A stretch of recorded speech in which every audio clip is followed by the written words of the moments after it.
And we'll do it with our pal, ESPN's Greg Wyshynski. What's going on, buddy? How are you? I'm good. I can't complain. It's almost playoff time. I'm like I'm like most of the elite teams in the NHL. I'm like just ready to get it over with and get going with the playoff stuff already. Yeah, I was so close to asking John Cooper after morning skate today, is this your least favorite time of year?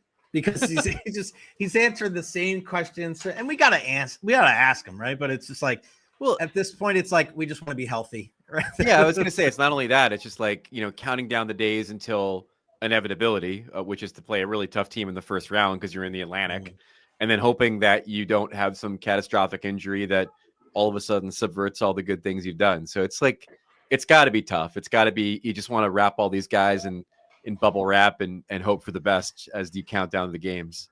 Yeah, I wonder if they could like punt these games. Like if they had the chance, like, do you want to play this game or do you want to take a forfeit? Like, we'll take a forfeit. It looks like it's going to be Panthers Bolts in round one. What's kind of your overall summation of how this shakes out? Because I think there's just as much as we look at it, you're like, all right, it's the defending champ against a team like the Lightning that knows what it takes, and McDonough against Old and just kind of that stuff. But it's just like there's some wild cards here too, as far as like what's the deal with Matthew Tkachuk?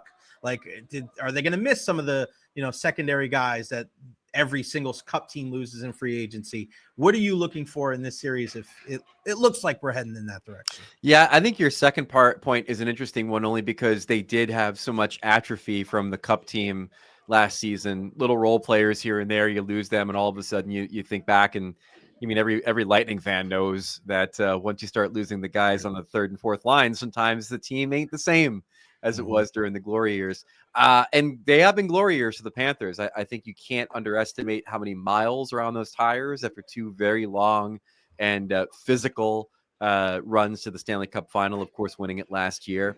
The thing that's interesting for me and the part I'm having a little trouble getting my head around is the idea that the Bolts have been an offensive juggernaut basically since Four Nations. I think they're third in the league in goals for at 5-on-5 since that point. And the Panthers have not. Now, like you said, they're missing a pretty big component in Matthew Tkachuk. Once he comes back, you expect those metrics will probably turn around in their favor. But when the Lightning get locked in and they play the kind of style they can play, where they're overwhelming you offensively, it's a tough team to beat.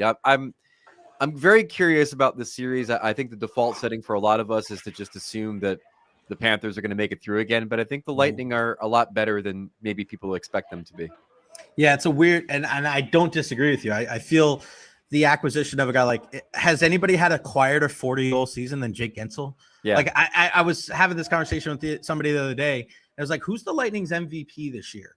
And they went down like all these names, and there was like 6 players they went to, and I go, you didn't even mention Jake Guentzel, and he has 40 goals, and he leads the NHL in power play goals. And that's what I'm talking about. Like, so unassuming. I think they're being slept on. Like, I mean, people don't know the season McDonough's had. People don't know the season that Guentzel's had. People don't know that, if absent Nikita Kucherov, Brandon Hagel's probably the best player on the team right now. Like, all of these things that if you've watched the Bolts, you understand about this Bolts team. I think a lot of people don't quite know how good they are. And maybe the one part of it, and perhaps with the NHLPA players poll coming out today, people will wise up to it. The season that Vasilevsky's had, where all of a sudden, I mean, he looks vintage again. And so, I expect when people start making their picks in the Battle of Florida, you kind of know where they're going. I mean, one team hoisted the cup last season, has Matthew Tkachuk, has shown they know how to win in the playoffs, while the other team is trying to reprove it.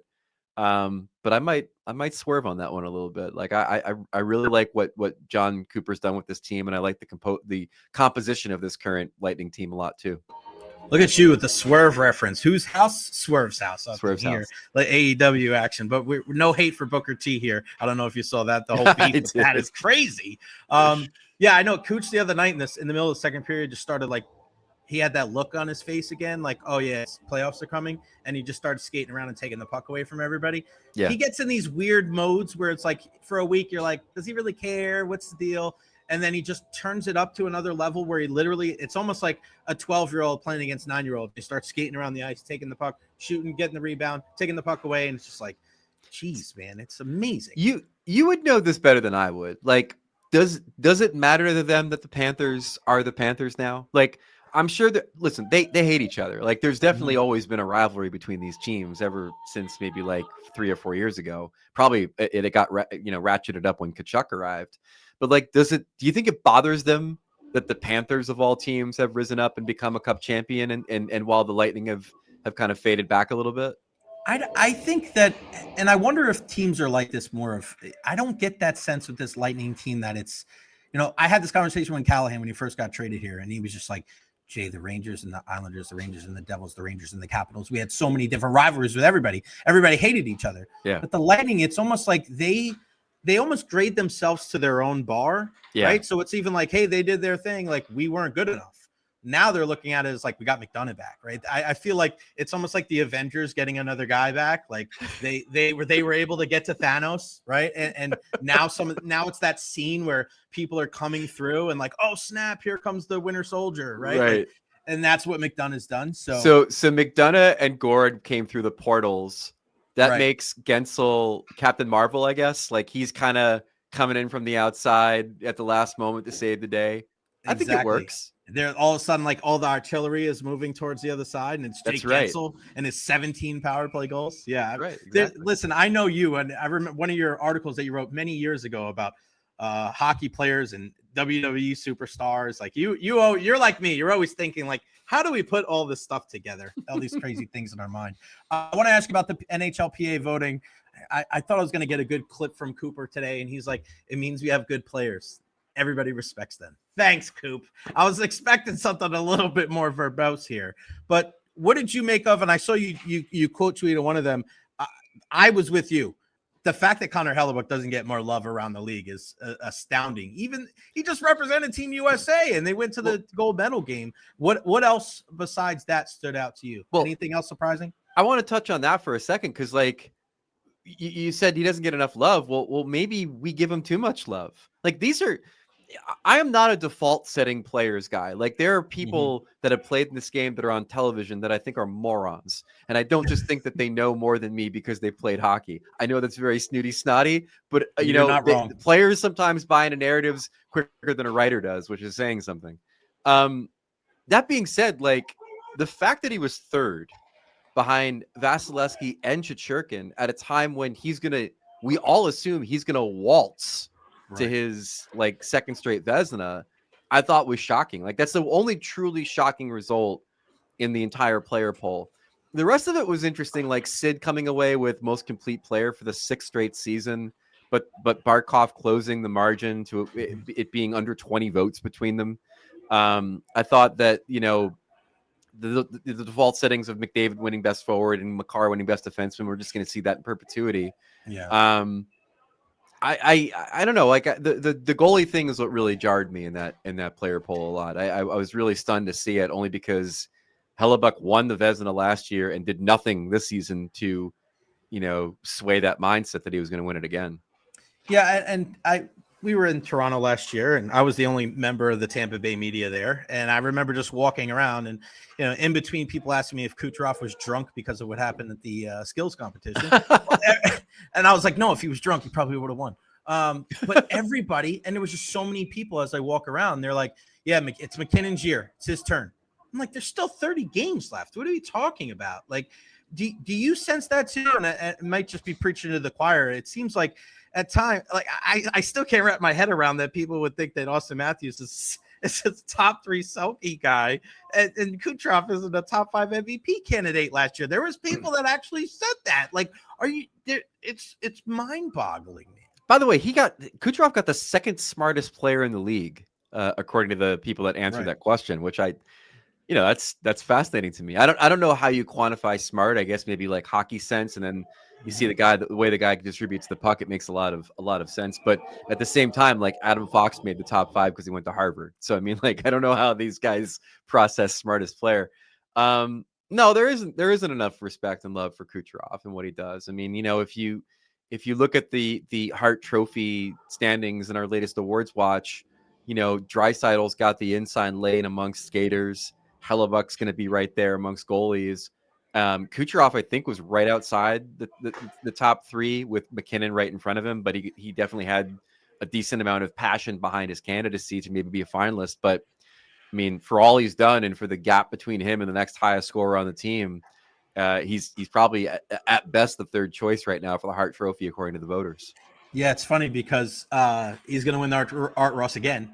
And it's funny because you are the only guy that does something like this. And the same thing happened last year. You have an anonymous source, somebody saying the exact same thing that we say down here. I don't understand how this guy just continuously does not get the love. And it may be because he's abrasive at times and he's not the most like, hey, I'm going to go do 16 commercials. He's not going to do the Baby Bjorn commercial with Hedman and Stammer. Like, it's just not going to happen. So I guess, let me give you my theory. My theory is that people think his team is too stacked. Like we all talk about Draisaitl and McDavid, but the fact of the matter is that Draisaitl has played a significant a higher number of games than McDavid has, or at least he had been until McDavid got healthy. And so, the year he won the Hart, Draisaitl, was the year he played more games than McDavid, and also McDavid was kind of ordinary by his standards, and that's sort of the same thing that's playing out now. Hellebuck, nobody thinks the Jets are all that good, even though they're the President's Trophy winning team.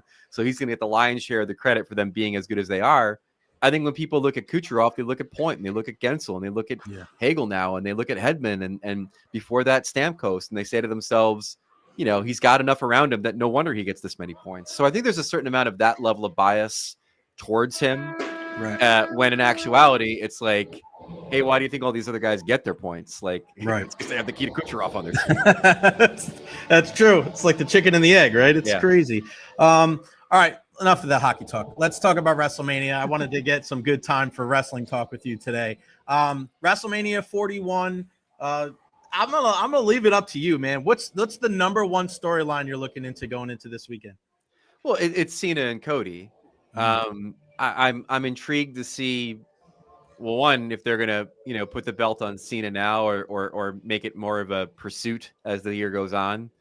There probably is a path back to the light side of the force for him, if he rejects his evil ways and gets the crowd behind him for a face run at the belt if he doesn't win it at Mania. And then the other thing obviously is the triple threat on Saturday with Punk and Rollins and Reigns, which I guess is Paul Heyman on a pole match. I mean, it seems like the entire pivot for this whole thing is where is Paul Heyman's loyalties going to ultimately lie. And then the sidebar to that is, as you and I have watched this sport for a very long time, is it's the first time CM Punk's main eventing WrestleMania. Right. Does he come away with a victory in that match, or does he do what CM Punk would normally do, which is end up on his back in a spot like that? So I don't know. It's two very interesting days of wrestling. They've done a really good job of building up some. I mean, hell, like I didn't give two damns about Jey Uso and Gunther, and then all of a sudden Gunther painted his body with Jay's brother's blood, and now I'm a lot more interested. So they do a good job of making everything on the cards at least a little compelling, and that's why WrestleMania remains a very special time. You kind of knew that when Jimmy slapped the taste out of Gunther's mouth, that it was like, oh shit, like something's gonna happen here, and he's gonna get destroyed. And maybe there would be some color, but the way that he bled was like, it was I Jim Ross and Crimson Mask, he's bleeding like a stuffed pig. Like I was thinking about, I'm thinking the 80s, I'm thinking 90s, I'm thinking craziness. And you're right, like I was like, oh, okay, I'm invested in this now. And so it takes that match from plucky underdog who has the crowd behind him to a guy who watched his opponent use his own brother's blood like he was getting a spa treatment and just rubbing it all over his body like he was exfoliating with Jimmy's blood. So I think that took it to an interesting place. I don't know. It's a good card. I mean, some of the title matches you could take or leave. But, the Cody Cena thing and the triple threat and the Gunther match are like the three I'm most excited about, and probably the three that'll be the ones we talk about when it's all said and done. Yeah, it's funny you said Paul Heyman on a pole. I always think of when it's a person on the pole. I always think the Judy Bagwell on a pole match. That's the reference. Crazy. But I mean, usually when it's a manager or an advisor or a wise man, whatever you want to call him, it's usually shark cage above the ring is usually where we go with it. But I don't know. It's It's all great. I mean, it's Does Paul WrestleMania. Heyman go with Seth Rollins after this? I feel like Seth Rollins needs to win, right? I mean, I feel like this is very Chris Jericho in a match with Kurt Angle and The Rock and Stone Cold. Like, who gets the most out of this? Like, if Roman gets this, is it going to help him? I don't know. Well, Does for CM those Punk finally get for the those win? who may not be aware, like the whole crux of the match is that Paul Heyman is with CM Punk because he owed CM Punk a favor for Punk stepping up and helping Roman Reigns. Yeah, And then Heyman's Roman Reigns' guy, and Reigns is pissed off that he gave him this favor.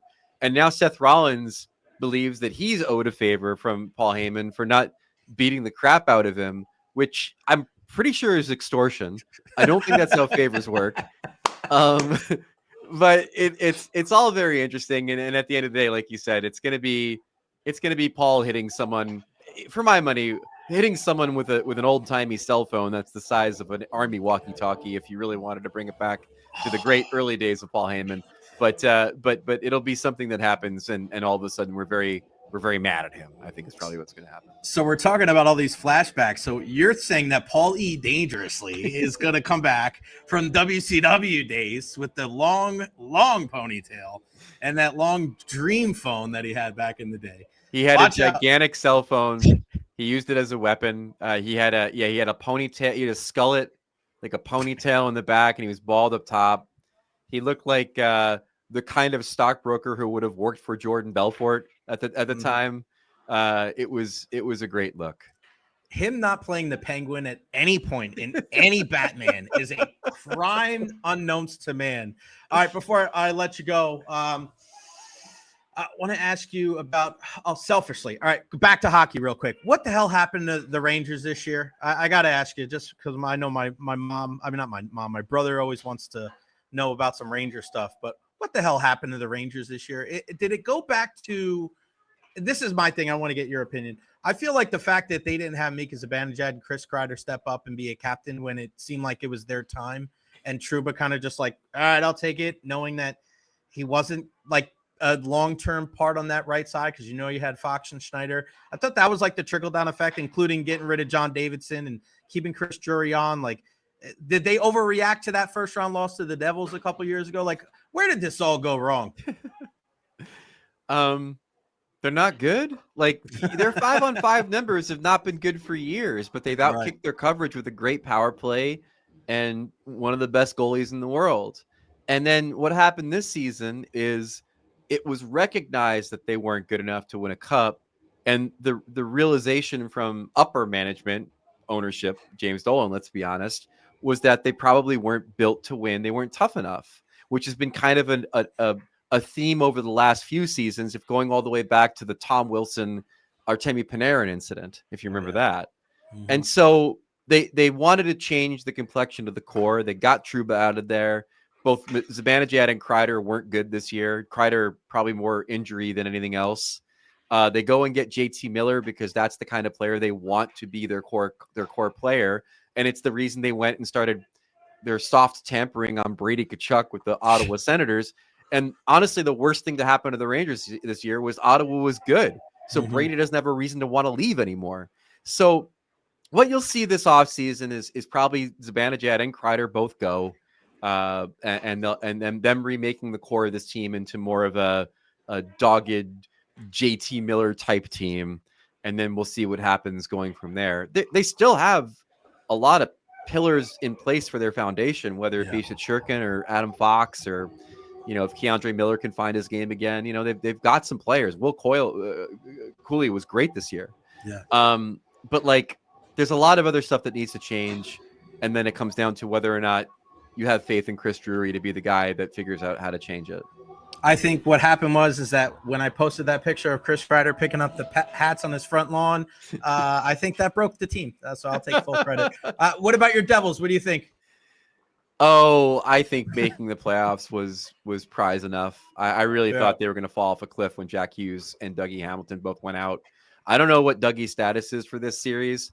If he comes back, they've got a puncher's chance. There's still a lot of talent on that roster, but game to game, they can look like a team that might pull a first-round upset or a team that belongs in the lottery, and you can't play that kind of style of hockey against a team like Carolina that's as slow and steady as any out there. So It'd be fun to see the Devils advance absent Hughes. It'd be a surprise, but it would be a surprise.